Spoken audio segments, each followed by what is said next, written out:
ये कहानी तब की है जब बैटमैन और स्पाइडरमैन ने मिलकर दो सुपर विलन्स जोकर और कार्नेज को पूरी दुनिया के इंसानों को खत्म करने से रोका था।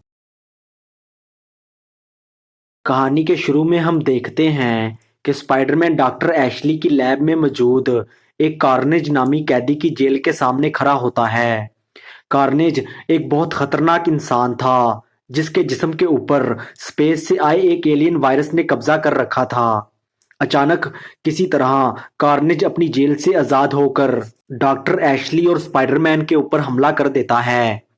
लेकिन स्पाइडरमैन कार्नेज का डटकर मुकाबला करता है और आखिर में कार्नेज को स्पाइडरमैन के हाथों हार का सामना करना पड़ता है, जिसके बाद लैब के गार्ड्स कार्नेज को दोबारा अपने कब्जे में ले लेते हैं।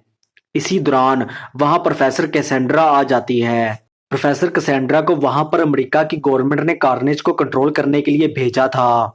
प्रोफेसर कैसेंड्रा स्पाइडरमैन के सामने दावा करती है कि उसके पास एक ऐसी टेक्नोलॉजी है जिस टेक्नोलॉजी का इस्तेमाल करके वो कार्नेज जैसे सुपर विलन्स को अपने कंट्रोल में कर सकती थी। इसके बाद प्रोफेसर कैसेंड्रा के हुक्म के मुताबिक गार्ड्स कार्नेज को लेकर ऑपरेशन थिएटर पहुंच जाते हैं, जहां पर प्रोफेसर कैसेंड्रा ऑपरेशन के जरिए कार्नेज के दिमाग में एक बायोटेक्निकल चिप लगा देती है।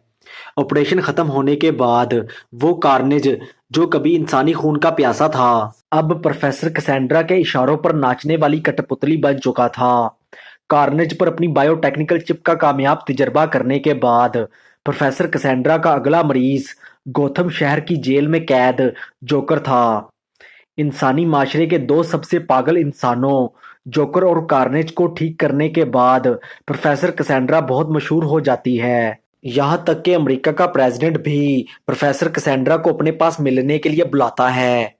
जब प्रोफेसर कैसेंड्रा जोकर और कार्नेज को अपने साथ लेकर प्रेसिडेंट से मिलने जा रही होती है, तो रास्ते में अचानक कार्नेज प्रोफेसर कैसेंड्रा के कंट्रोल में से आजाद हो जाता है, क्योंकि कार्नेज के जिस्म के अंदर मौजूद एलियन वायरस प्रोफेसर कैसेंड्रा की जानब से कार्नेज के दिमाग में लगाई गई बायोटेक्निकल चिप को तबाह कर देता है।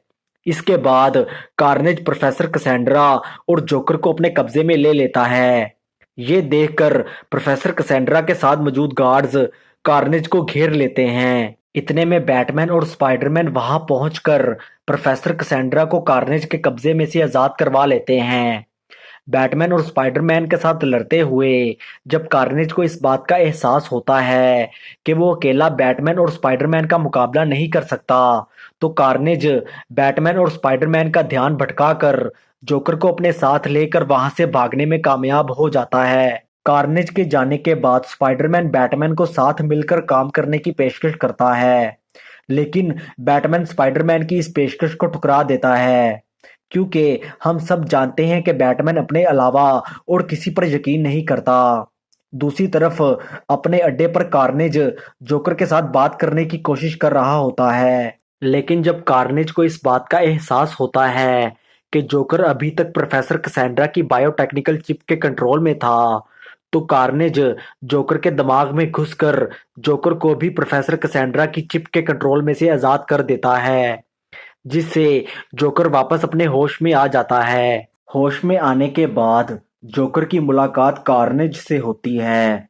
आपस में बात करते हुए जोकर और कार्नेज को एहसास होता है कि उन दोनों की ख्वाहिशात और मकासद एक ही हैं। इसलिए जोकर और कार्नेज आपस में हाथ मिला लेते हैं।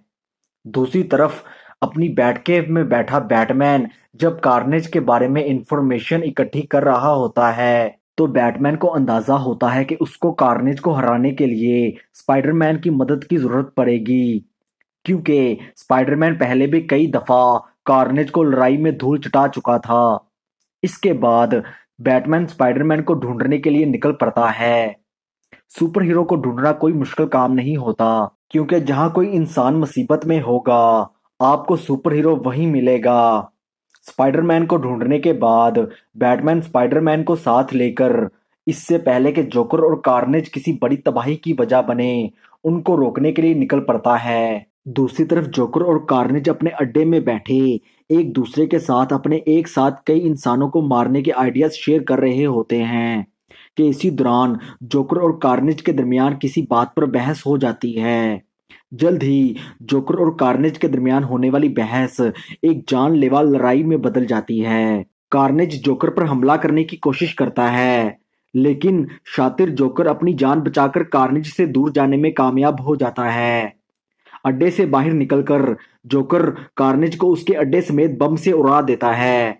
धमाके की आवाज सुनकर जब बैटमैन और स्पाइडरमैन धमाके की जगह पर पहुंचते हैं, तो वहां पर पहले से मौजूद कार्नेज बैटमैन पर पीछे से हमला करके उसको पकड़ लेता है।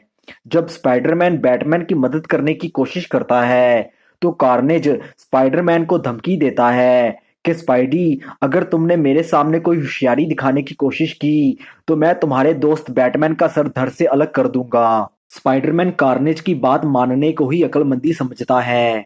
इसी दौरान जोकर वहां आ टपकता है। जोकर कार्नेज को बैटमैन को मारने से रोकता है, क्योंकि बैटमैन जोकर का पुराना दुश्मन था। इसलिए जोकर बैटमैन को खुद अपने हाथों से मारना चाहता था। लेकिन जब कार्नेज जोकर की बात मानने से इनकार करता है, तो जोकर कार्नेज को अपने पास मौजूद बम दिखाता है और उसको धमकी देता है कि कार्नेज, अगर तुमने मेरी बात नहीं मानी तो मैं इस बम को चला दूंगा, जिससे हम चारों मारे जाएंगे। कार्नेज जोकर की ये बात सुनकर डर जाता है, क्योंकि कार्नेज को ये बात पता थी कि जोकर एक नंबर का पागल इंसान था। जब बैटमैन देखता है कि कार्नेज की सारी तवज्जो जोकर की तरफ है, तो बैटमैन मौके का फायदा उठाकर अपने आप को कार्नेज के शिकंजे में से आजाद करवा लेता है।